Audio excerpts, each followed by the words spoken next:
Can I finish recording for YouTube first?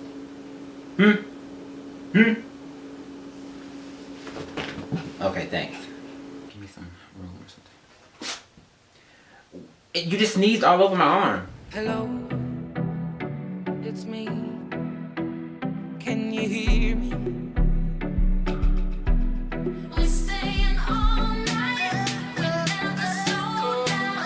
I think we... Hey guys, and welcome back to my channel. So for today's video, I'm going to be doing a Q&A. If you follow me on Instagram, I posted a couple of weeks ago that I was going to be doing a Q&A and to inbox me questions and I would answer them.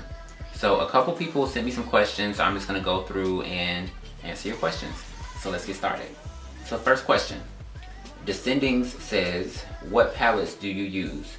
I'm assuming that you're referring to eyeshadow palettes, but I use a lot of NYX products. I also use the Naked palettes, the Naked 2 in particular is the one I have.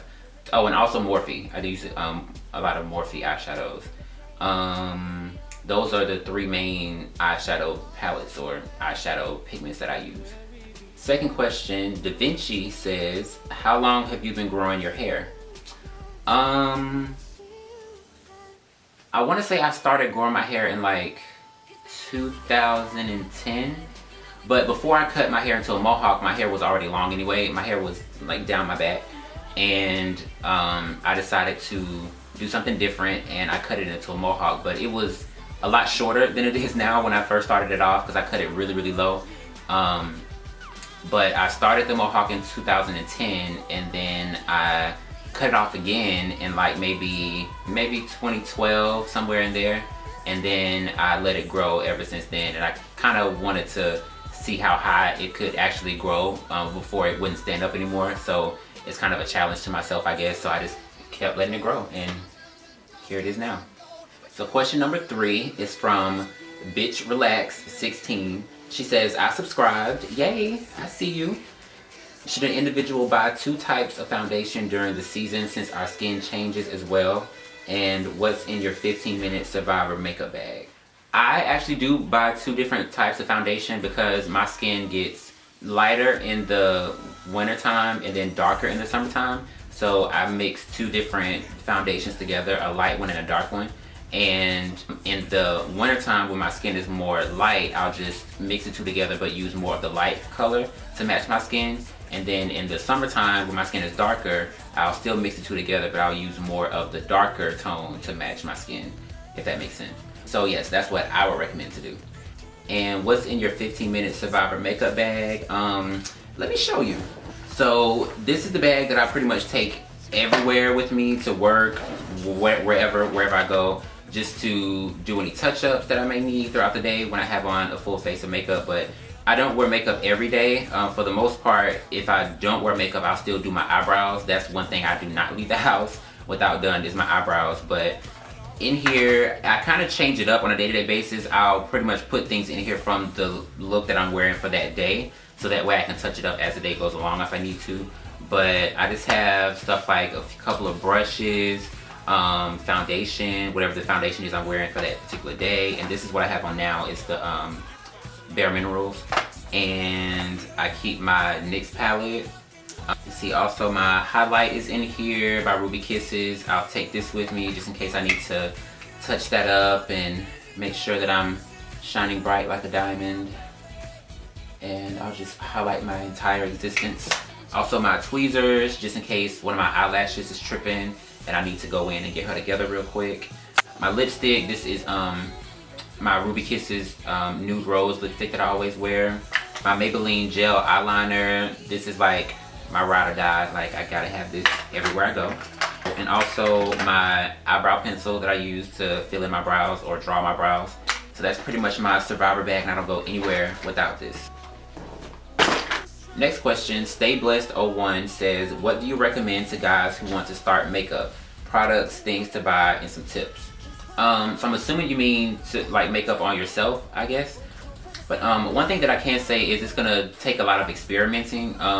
Because some products work better than others, some products work different for some people and different for other people. So it's just going to take a lot of experimenting to figure out what works best for you.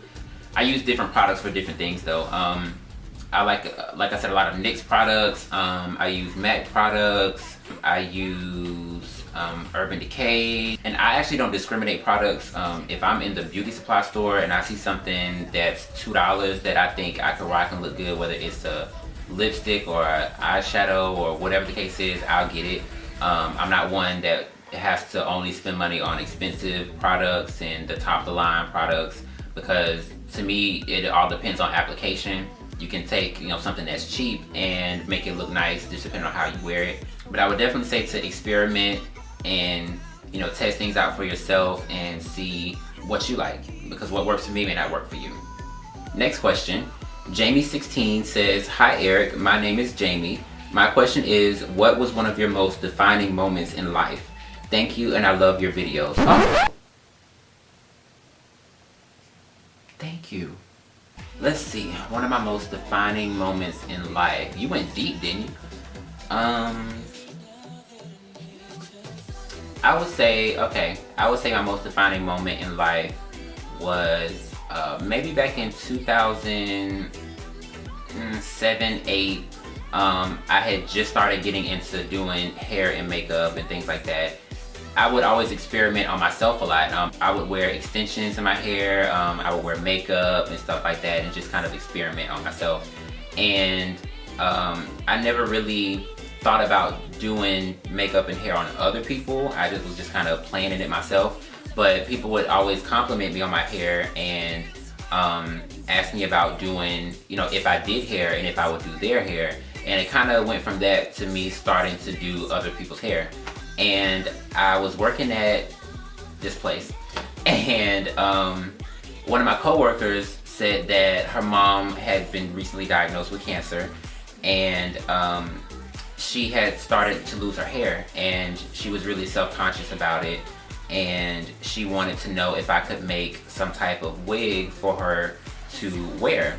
So I decided to do it, even though back then I was, like I said, I was just getting into doing it and I was kind of just experimenting, so I wasn't even sure that I would be able to pull it off really. But I told her that I would try and that I would do it, and I went to go meet her mom one day, and she explained to me what she wanted. She was a very, very sweet lady, and I made the wig, the unit or whatever, and I remember when she put it on and she saw herself in the mirror, she just had this look on her face and she just started crying, and it made me feel great that I was able to do that for her, and the expression on her face and the joy that it gave her was just crazy to me. And it was that moment that I decided that that's what I wanted to do for a living, was to do hair and makeup, or just anything in the beauty industry. I just love the beauty industry.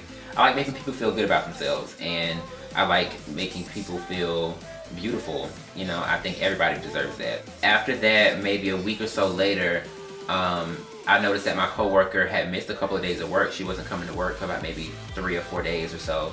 And when she finally came back to work, she told me that her mom had lost her battle with cancer. And it broke my heart, but just to know that I was able to, you know, meet her and give her that, you know, that joy before, you know, she left this earth was just, you know, crazy to me. And she was such a, even though I didn't know her personally, I only, you know, met her that, you know, 2 times, but, you know, she was just such an amazing person, and she was wonderful. And I'm glad that I got the opportunity to meet her. That was my most defining moment. That pretty much brought me to where I am now.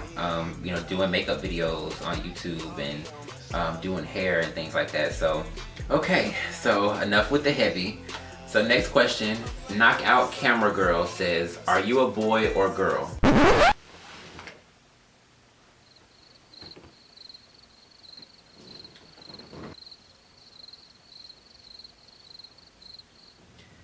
Next question, Jamarsha says, I'm just now starting my YouTube. What advice would you give a fellow YouTuber? By the way, I love your videos. Thank you. Well, I just recently started myself, honestly.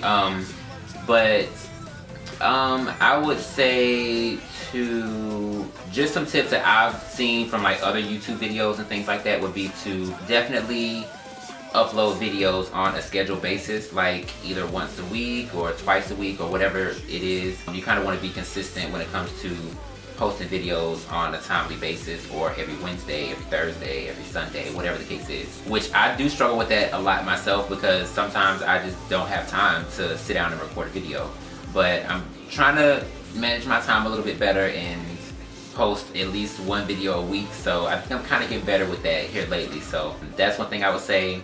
Also, to make sure that your videos are good quality, you may have to invest in, well, not even may have to, you are going to have to invest in, well, depending on what kind of videos that you're doing exactly, you're going to want to make sure that your equipment is quality. Like I invested in a camera. I have the Canon T5i.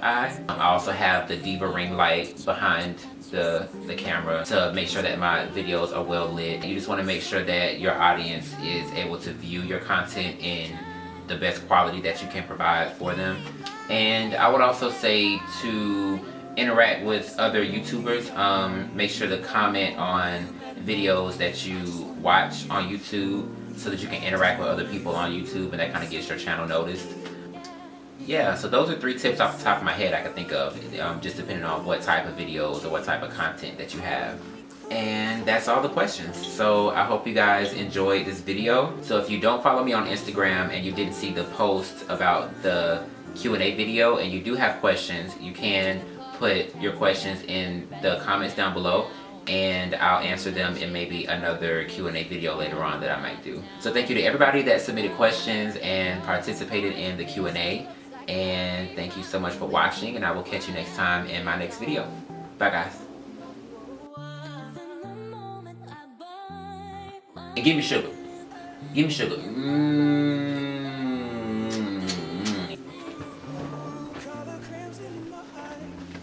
Oh, yeah.